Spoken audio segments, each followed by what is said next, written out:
بسم الله الرحمن الرحيم. الحمد لله الذي أرسل رسوله رحمة للعالمين فأنقذ الحائرين وأرشد الضالين، والله يختص برحمته من يشاء، والله ذو الفضل العظيم. أحمده سبحانه وتعالى وأسأله أن يجعلنا من الصالحين الأتقياء والمؤمنين الأقوياء، ونتوب إليه ونستغفره ونسأله التوفيق لكل ما يحبه ويرضاه.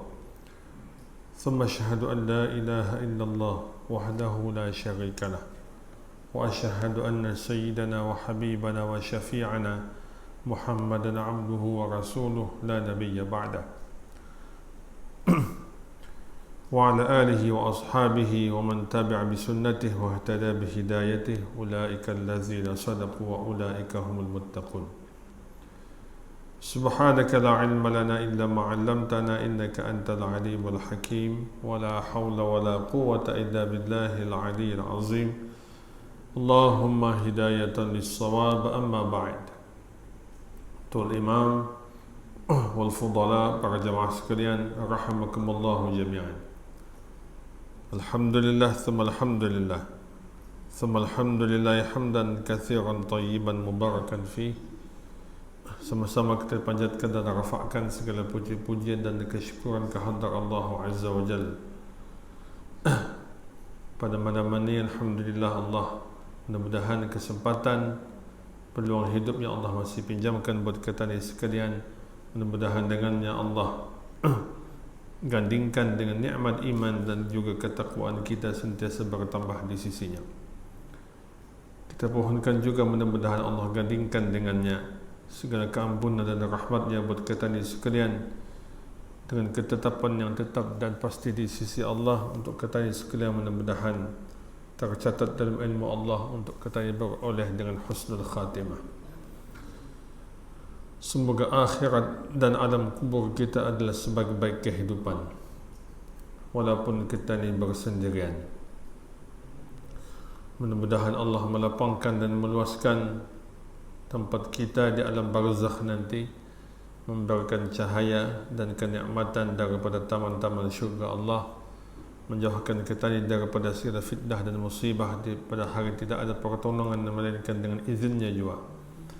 Dan mudah-mudahan kita ni sekalian dikasihani oleh Allah Azza wa Jalla untuk ditemukan dengan baginda Nabi sallallahu alaihi wasallam, dan sekalian para anbiya, awliya, syuhada dan juga para salihin. Mudah-mudahan dengan rahmat Allah dan ihsannya ditempatkan di dalam jannatul firdausul a'la biduni hisab wa biduni azab. Allahumma amin ya rabbal alamin.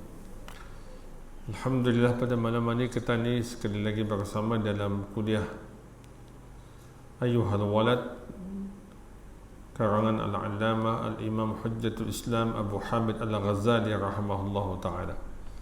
Semoga Allah menerima segala amal salihnya dan menjadikan ilmunya saham yang bermanfaat baginya di dunia dan di akhirat. Mengizinkan para malaikat mudah-mudahan dengan rahmat Allah untuk bersama kita ni dan segala makhluk Allah mendoakan rahmat dan keampunan, dan mudah-mudahan barakahnya hingga sampai Allah pilih menjadi sebahagian daripada Raudhatun min Riyadhil Jannah. Kita ni hendak sambung lagi perbincangan huraian dalam kitab ini. Seterusnya Al-Imam Al-Ghazali rahimahullah berkata, Ayyuhal walad, inni ansahuka bi thamaniyati asya'in aqbilha minni li'alla yakuna ilmuka khasman alayka yawmal qiyamah. Ta'mal minha arba'ah wa tad'a minha arba'ah. Wahai anakku, aku hendak memberikan kepadamu nasihat di dalam 8 perkara. Oleh itu, ambillah dan terimalah ia, supaya mudah-mudahan nanti dengan 8 nasihat ini ilmumu tidak akan menjadi musuh bagimu pada hari kiamat.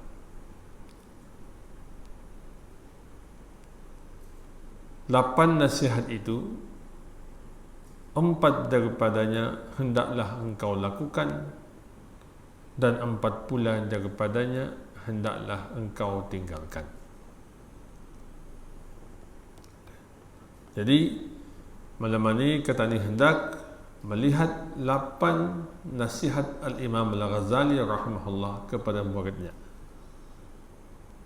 supaya ilmu yang katanya belajar, jangan sampai ilmu itu menjadi musuh bagi kita ni. Jangan fikir orang berilmu ni sudah selamat apabila ia berilmu, tetapi ilmu boleh menjadi senjata yang memakan tuannya.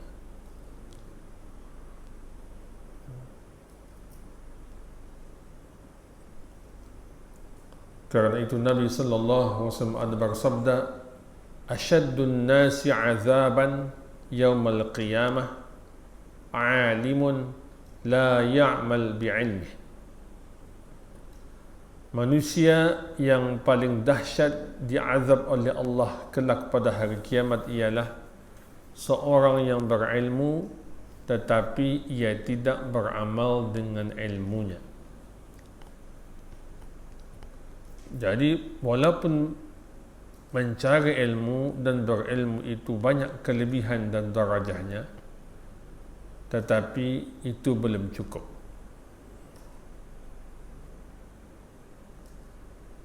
Belum cukup. Jadi Al-Imam Al-Ghazali berpesan dalam kitab ini dengan 8 nasihatnya, 4 dipakai dan 4 dibuang. Lalu ia menerangkan perkara-perkara itu dalam kata seterusnya. Ammal lawati tad'a fa ahaduhuma alla tunazira ahadan fi mas'alatin mastata'ta li'anna fiha afatun kathira fa ismuha akbar min naf'iha إذ هي منبع كل خلق ذميم كالرياء والحسد والكبر والحقد والعداوة والمباهة وغيرها. نعم، لو وقع مسألة بينك وبين شخص أو قوم وكانت إرادتك فيها أن يظهر الحق ولا يضيع جاز البحث، لكن لتلك الإرادة علامتان.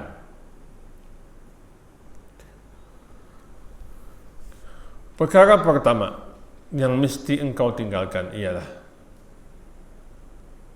janganlah sesekali engkau suka berdebat di dalam sesuatu masalah yang mana engkau telah pun menguasainya.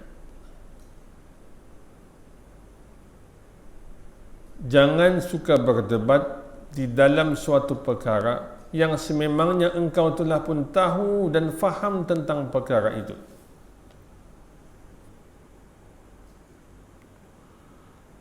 Kenapa?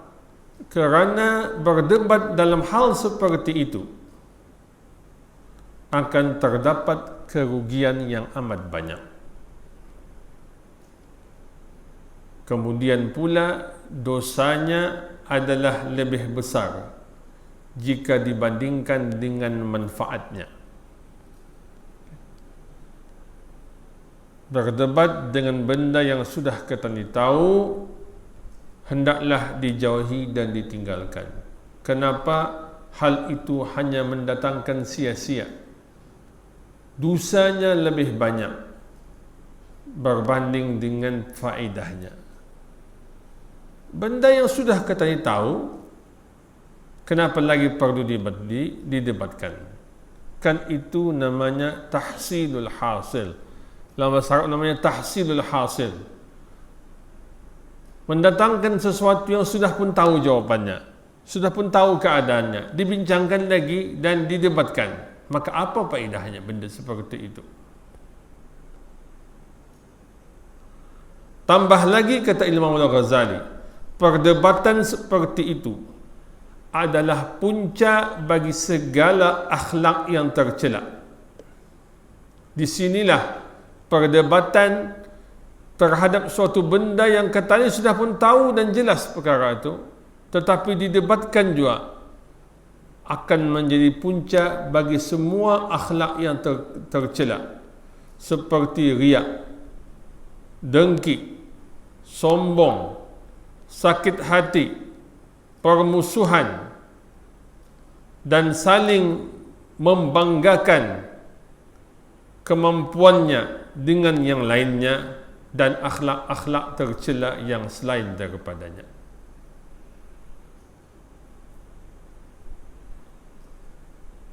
Jadi kejahatan yang datang itu adalah sangat banyak berbanding daripada manfaatnya. Apa faedahnya? Sagainya, yang katanya orang Brunei, sagainya akan menunjukkan pandaikah? Sagainya akan menunjukkan keilmuan ketanikah sebenarnya?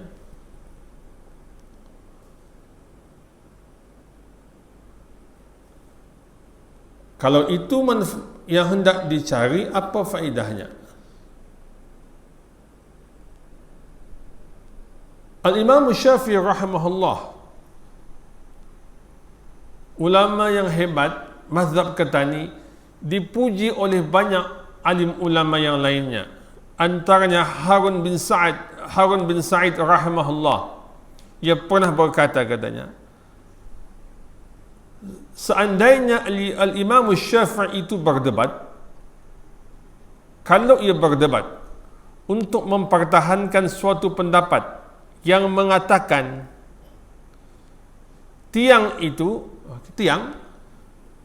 kalau ia berdebat dengan orang, katanya, untuk mempertahankan bahwasanya tiang itu asalnya dibuat daripada besi,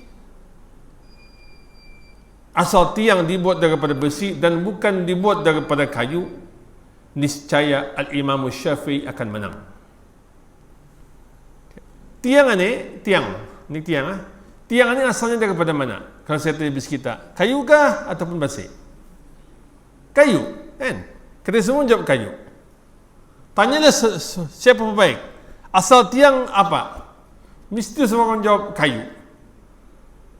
Tapi kalau orang berdebat dengan Imam Syafi'i, ia akan memberitahu, kata tiang atunya bukan asalnya kayunya, asalnya dibuat daripada besi. Kalau orang berdebat dengannya, kata Harun bin Sa'id rahimahullah, niscaya Imam Syafi'i boleh mengconvince, meyakinkan orang tiang asalnya daripada besi bukan kayu. Kenapa? Disebabkan kepandaiannya dalam berdebat. Kalau ia akan mentwist, memutar fakta, ia boleh menang. Itu kelebihan Imam Syafi'i.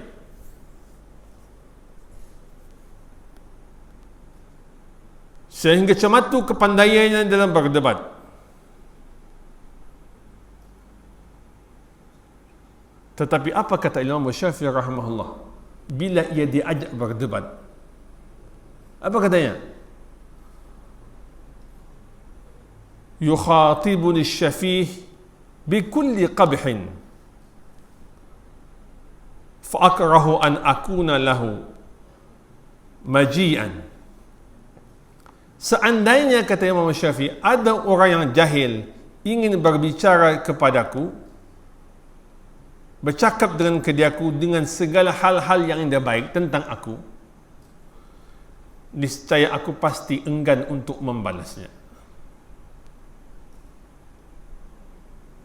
Niscaya aku tidak mau membalas.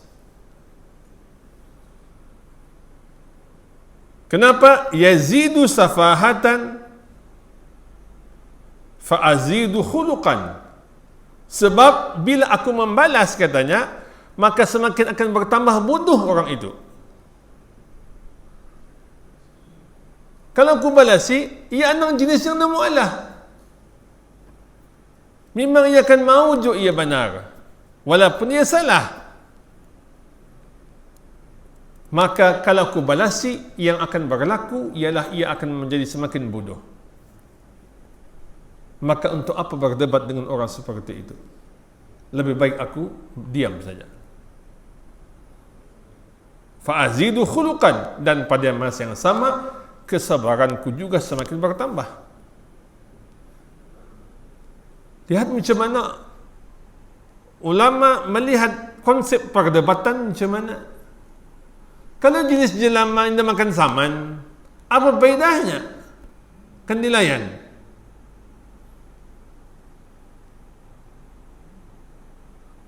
Seperti katanya kafur zadahu ihraq tiban, seperti kayu gaharu, semakin ia dibakar semakin mewangi baunya. Bukhara itu kan, semakin ia disiksa kerana pijak-pijak, tapi ia membalas biar tiak angusnya, yang keluar ialah bau yang harum.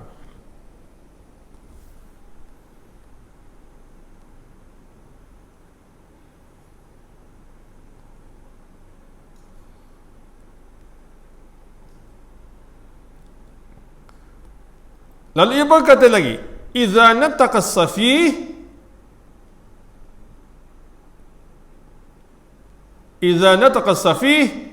fajtanibuhu min ijabatihi sukut."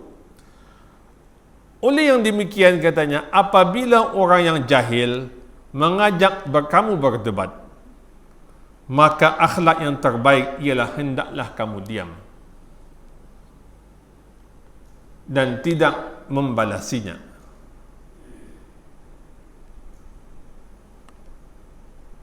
Itu caranya katanya. Kenapa? Fa inna kalimatahu farajas anhu wa in huliyatahu kamada yafut.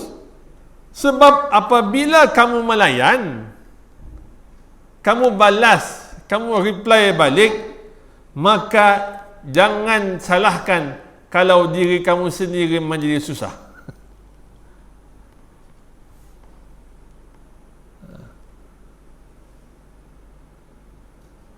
Kamu sendiri yang salah, kata Imam Syafi'i. Tahu sudah ia jahil, kamu balasi juga, akhirnya kamu terperangkap, naik darah segala macam.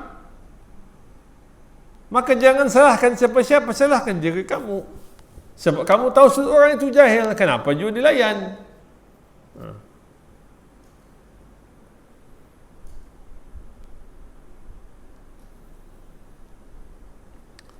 Kemudian ada orang bertanya kepadaku, katanya, qalu sakata wa qad khusimat.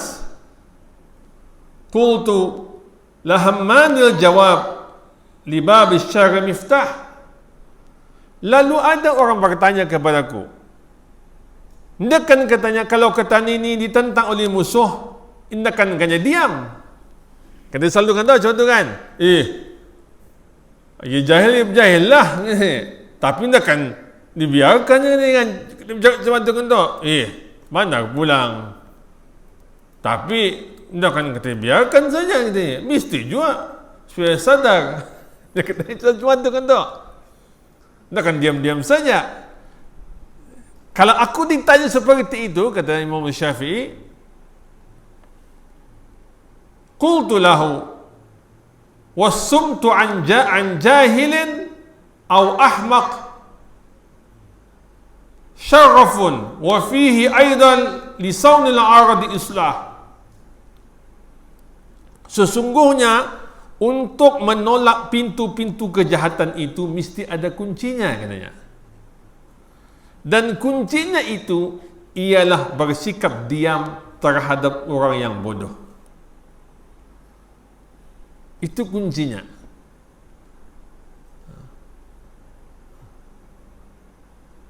Macam kita marah kan, sana kamu kau rapak je, sini kamu kau rapak je. Pak. Aku dangu dulu je. Dangu dulu saya kemudian. Akhirnya siapa kan nak kata dangar kan. So kita dulu kan. Cakap dah. Cakap dah, bah. Habis. Mana menggis, bah. Sambung lagi. Cakap dulu. Tapi kalau ia meningkah, katanya meningkah, tingkah, bila mau selesai? Jadi menolak pintu orang yang bodoh itu, pintu kejahatan itu mesti tahu kuncinya. Jadi kuncinya ialah hendaklah kamu diam. Kerana diam terhadap orang yang bodoh itu adalah satu kemuliaan syaraf.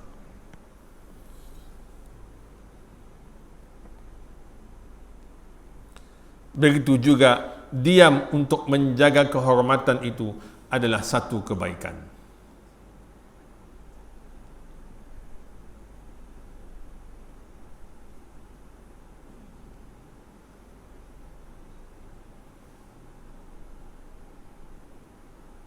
Seperti katanya, wal kalbu yahsha la umri wa huwa daj.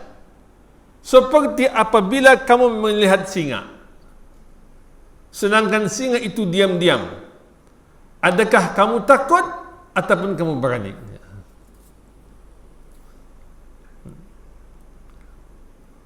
Katanya tidak membalasi, diam saja. Betul bercakap. Umpama seperti singanya, kalau singa tu diam-diam aja macam mana bah? Lihat jangan yang katanya. Ada kita perasaan takut. Dah payah wahnya, dah payah ya kan mengaum. Bukan tunggal. Ya diam-diam macam melihat. Dah kita belum empat lehnya. Sama tu juga dengan orang yang bijak. Ia akan membalas orang yang bodoh sebab diamnya itu adalah seperti singa. Dia diam saja. Seperti kamu melihat singa, kalau ia diam, semua orang akan takut. Nak payah ia berbunyi lagi singa itu. Sebab kejadiannya sebagai singa itu sudah ia orang tungkal sudah.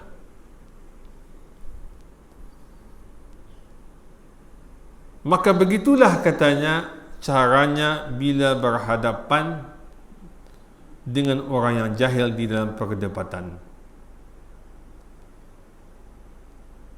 Maka jauhilah hal yang sedemikian.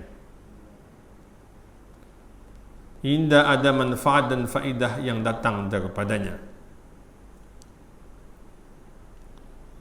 Sebab itulah jelas sudah Nabi SAW menyebutkan kepada kita ni, apanya Nabi dalam hadis diriwayatkan oleh Imam Abu Daud, ana za'imun bi baitin fi rabadil jannah liman tarakal mira'a wa in kana muhiqqan, wa bi baitin fi wastil jannah liman tarakal kadhiba wa in kana mazihan, wa bi baitin fi a'lal jannah liman hasuna khuluqah. Penyinabinya, aku menjadi penjamin untuk mendapat rumah di tepi syurga. Aku menjamin orang itu akan mendapat rumah di tepi syurga. Kalau yang kata ni macam semidik, bukan semidik, sorry, macam kalau rumah tiris, dia dapat konawah.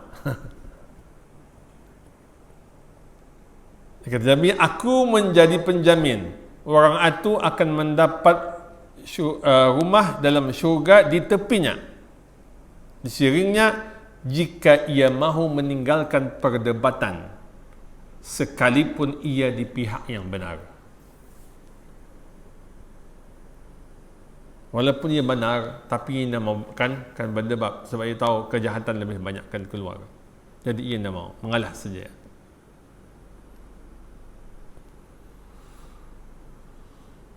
Yang kedua, aku kata Nabi memberi jaminan untuk mendapat rumah di tengah-tengah syurga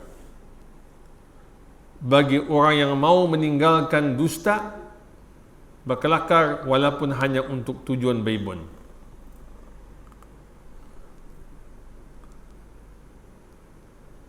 Meninggalkan berkelakar sekalipun hanya tujuan untuk main-main, kan bercali dengannya, maka aku menjamin baginya rumah di tengah-tengah syurga. Dan yang ketiga, aku membagi jaminan untuk seseorang itu mendapat rumah dalam syurga yang paling tinggi, fi a'lal jannah. Bagi siapa?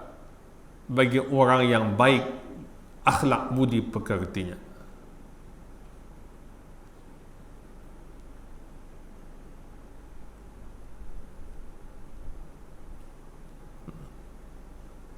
Itu bagiannya.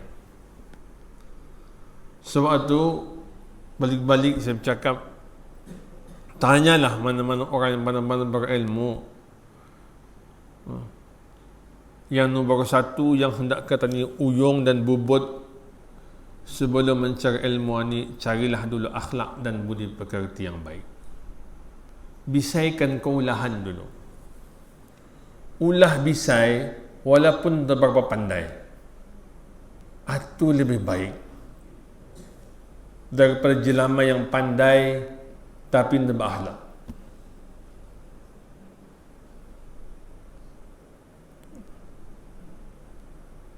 Apa guna ilmu tinggi tapi kerajanya menipu sana sini dengan ilmunya?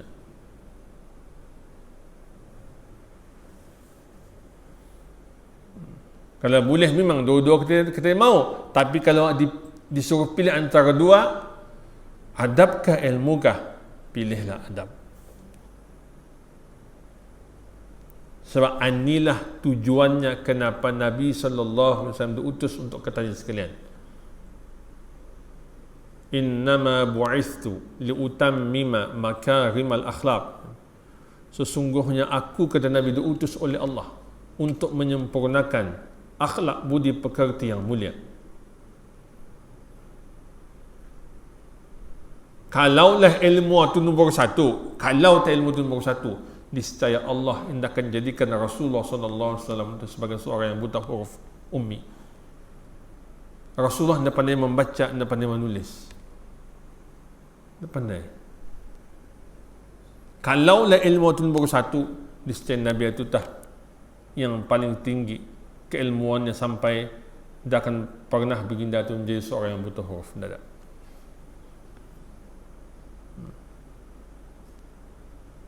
Dan inilah juga yang dipesankan oleh Nabi Allah Sulaiman alaihissalam kepada anaknya Nabi Allah Ismail alaihissalam. Apa kata Nabi Allah Sulaiman? Ya bunayya iyyaka wal mira'a fa inna naf'ahu qalil wa huwa yahijul adawah bainal ikhwan. Wahai anakku Ismail, tinggalkanlah olehmu akan jidal itu, yakni perdebatan, kerana manfaatnya adalah amat sedikit, sedangkan ianya akan membangkitkan permusuhan di antara orang-orang yang bersaudara.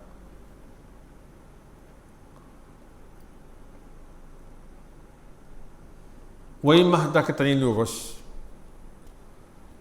tapi sudah sampai beragut bertangkar, baikkan dirinya kan. Ini lagi smooth macam yang asal tu, yang original lah tu. Kenapa? Inilah bila sudah ada perdebatan yang sia-sia seperti ini. Karena itu Al-Imam Syafi'i rahimahullah berkata lagi, ma nazartu ahadan illa ala nasiha, wallahi ma nazartu ahadan fa ahbabtu an yukhti'a. Tidaklah aku ini apabila berdebat, kata Imam Syafi'i, melainkan tujuanku hanyalah untuk membagi nasihat saja. Kalau aku berdebat, tujuanku kan membagi nasihat saja. Dan demi Allah, Imam Syafi'i sumpah dengan nama Allah, demi Allah, tidaklah aku apabila berdebat, melainkan aku sangat-sangat berharap mudah-mudahan akulah di pihak yang salah. Mudah-mudahan yang salah itu adalah kerja aku. Kesilapan itu adalah datang daripada aku. Kalau orang lain kan, kita berdebat, kamu menunjukkan kata yang lurus kan, kata yang pandai. Imam Syafi'i indah. Kalau aku hendak berdebat dengan orang, disebabkan aku berharap mudah-mudahan orang itu boleh meluruskan kedaku salah. Itu tujuanku saja. Bukankah menunjukkan yang kedaku itu pandai ataupun lebih baik daripada orang. Ini style ulama di dalam perdebatan, sebab keburukannya lebih banyak. Tetapi kalau terpaksa juga, macam mana? Terpaksa juga berdebat, macam mana?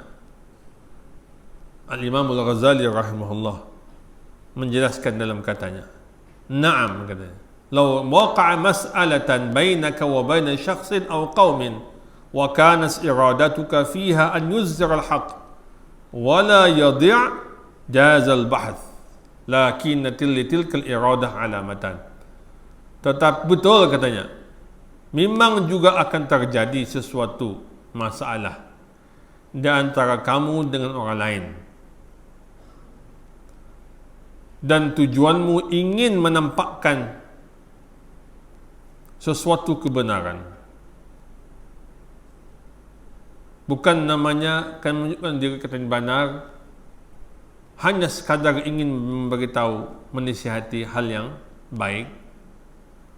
Jazal bahas, maka pada ketika itu dibolehkan untuk kamu berbahas. Tetapi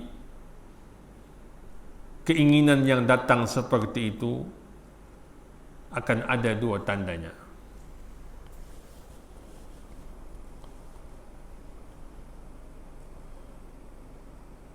Ahaduhuma illa tafriqa baina an yankashif al-haqq ala lisanik atau ala lisani ghairik. Tanda yang pertama kamu hendak berdebat seperti itu ialah kamu tidak akan membeza-bezakan sama ada kebenaran itu akan terungkap daripada mulutmu ataupun mulut orang lain. Bila kamu berdebat dengan tujuan untuk melihat mencari kebenaran, boleh, tetapi dengan syaratnya. Pertama, jangan dipikirkan daripada mulut siapa meluah yang benar itu, sama ada daripada mulut ketani ataupun mulut orang lain. Yang penting mencari yang benar, itu saja. Seperti tadi kata Imam Syafi'i rahimahullah, bila aku berdebat, demi Allah aku berharap mudah-mudahan kedaku itu di pihak yang salah, bukan kerana membenarkan diri. Tidak. Katalah sudah kata berbincang-bincang, ternyata ketani yang keliru, kata yang silap, orang lain benar, maka terima. Ketani berlapang dada. Mesti ada big heartnya ketani. Orang putih mencematukan, terimalah. Jangan karas satu. Itu yang syarat pertama. Wathaniya an yakuna al-bahth fil khala ahabba ilaika min an yakuna fil mala. Yang kedua, hendaklah perdebatan dan perbahasan itu lebih engkau sukai berlaku di tempat yang sunyi sepi dan bukannya di khalayak ramai.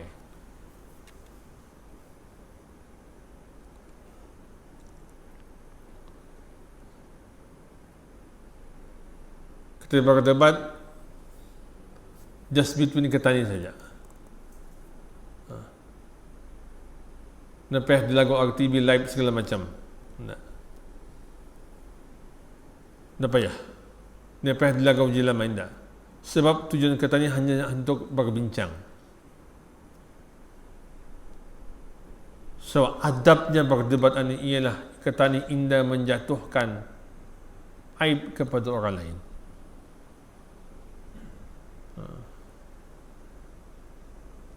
So inilah juga yang disebutkan oleh Imam Syafi'i rahimahullah.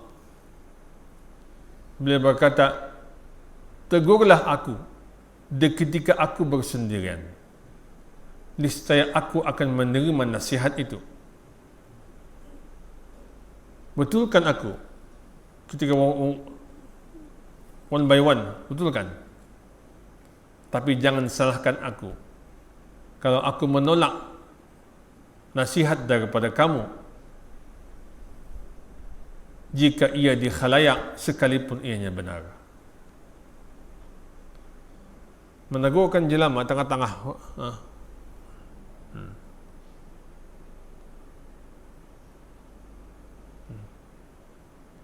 Tak apa, sebagai contoh lah saja. Contoh, katalah imam salah baca terlupa tiap ataupun dilurus terbacaannya. Jangan jam-jam 7 diaga. Jam-jam 7 diaga bah. Apapun diterisi bah. Apakah imam kita ni imam saja umpamanya? Ia ada juga marwahnya itu. Kalau mau tu biliknya dalam taruhkan di dalam. Salah tu tadi mama. Lebih cantik lagi boleh minum. Itu lagi cantik tu.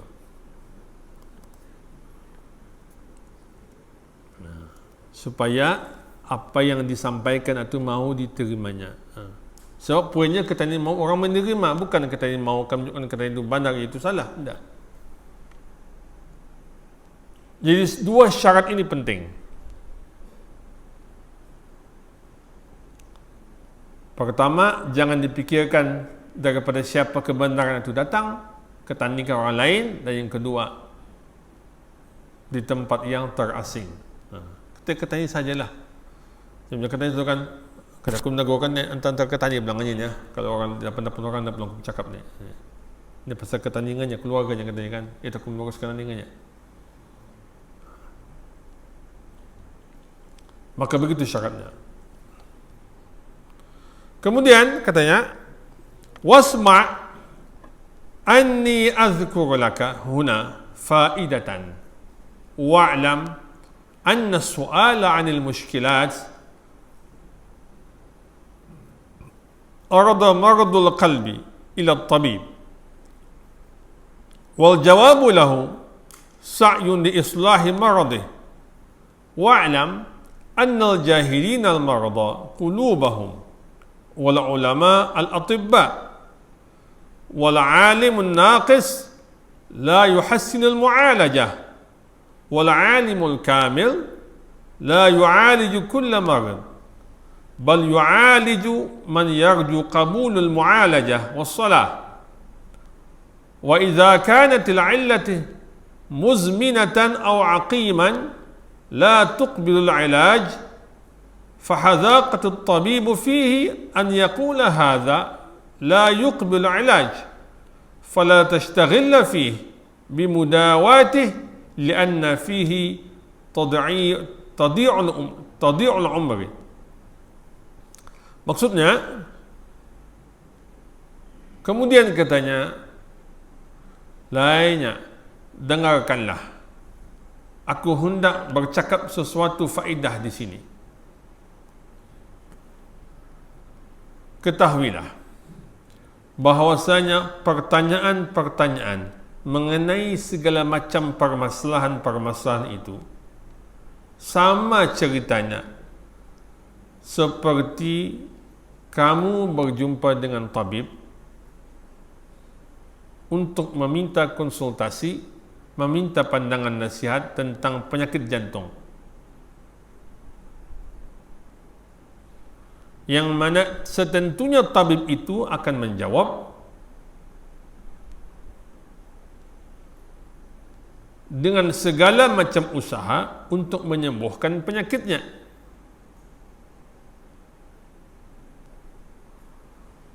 Oleh itu ketahuilah bahwasanya orang-orang yang bodoh itu adalah orang-orang yang hatinya sakit.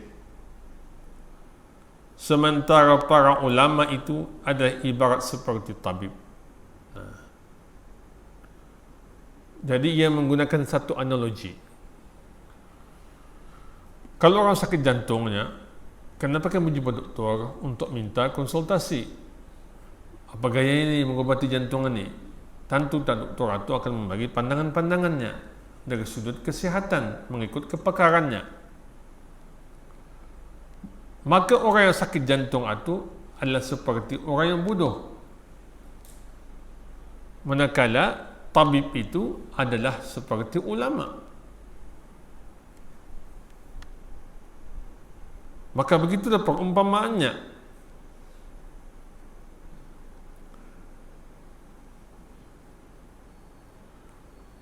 Jadi sekiranya orang alim itu adalah orang alim yang naqis, yang tidak sempurna,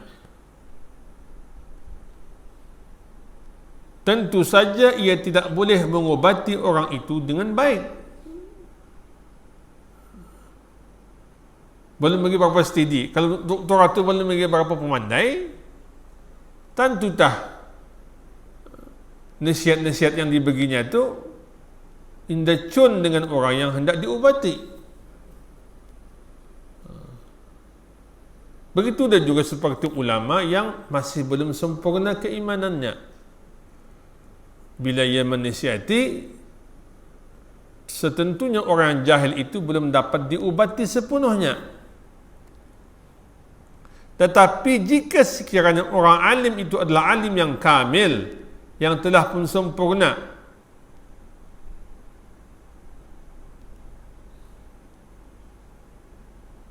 niscaya ia boleh menyembuhkan semua orang yang sakit dan juga mampu untuk menerima segala macam bentuk terapi dan juga perubatan ketika merawatnya.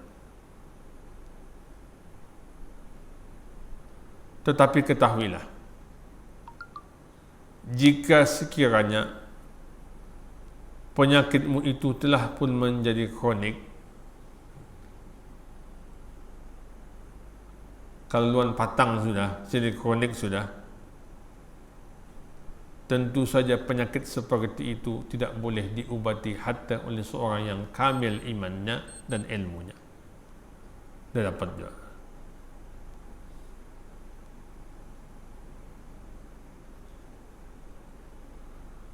Maka pada ketika itu, doktor yang pintar akan berkata kepada pesakitnya, minta maafnya tuannya, penyakit seperti ini tidak boleh diubati lagi, tidak dapat baiknya, payahnya. Minta maaflah kalau orang sakit dan umpamanya bah, ia kanser level 4 sebah, stage 4 bah. Minta maaf tuannya, payah pulang ninya. Harapkan kuasa Allah Ta'ala ini. Kita berusaha lah saja, selebihnya kita serahkan kepada Allah. Sama juga dengan orang alim bila berjumpa dengan orang yang sudah kronik kejahilannya. Payah itu sedikit tu. Maka bila engkau berjumpa dengan orang jahil yang sudah pun kronik, maka ketika itu kata Imam Al-Ghazali, janganlah lagi engkau bersusah payah memikirkan bagaimana untuk mengobati dia. Kerana hal yang demikian itu hanya akan mensia-siakan umurmu dan juga masamu. Nanti payah tersebut. Yang kata ni ditimbak dan setapang gajah pun dari masuk bah. Mengantul sudah, serahkan tasnya kepada Allah Ta'ala. Jangan terlalu diagut. Banyak kita berjumpa kan, sebab taufik dan hidayah ini datang daripada Allah, bukan kerja katanya manusia. Banyak kita berjumpa. Nabi Ibrahim, seorang Nabi, bapanya dia beriman. Nabi Allah Nuh, seorang Nabi, anaknya dia beriman.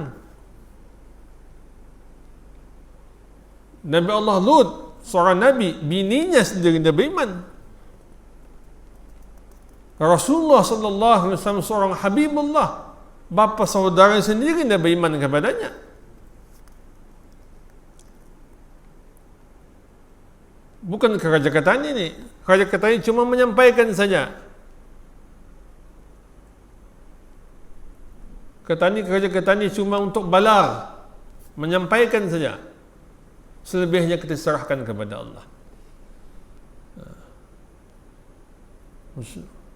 Kalau kita melihat logik tu, macam mana boleh anak beriman, bapa beriman, nak beriman, laki beriman, bini beriman, pakai Nabi sudah.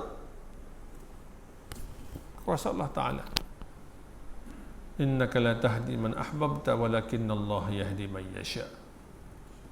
Sesungguhnya engkau wahai Muhammad tidak boleh memberi hidayah kepada sesiapa yang engkau cintai, tapi Allah lah yang berhak untuk memberi taufik dan hidayah kepada sesiapa yang dicintainya.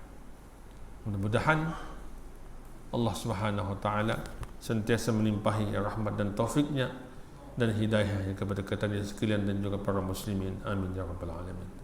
Maka sekali dulu pada malam ini mudah-mudahan bermanfaat. Aqulu qawli hadza wa astaghfirullahal azim li wa lakum.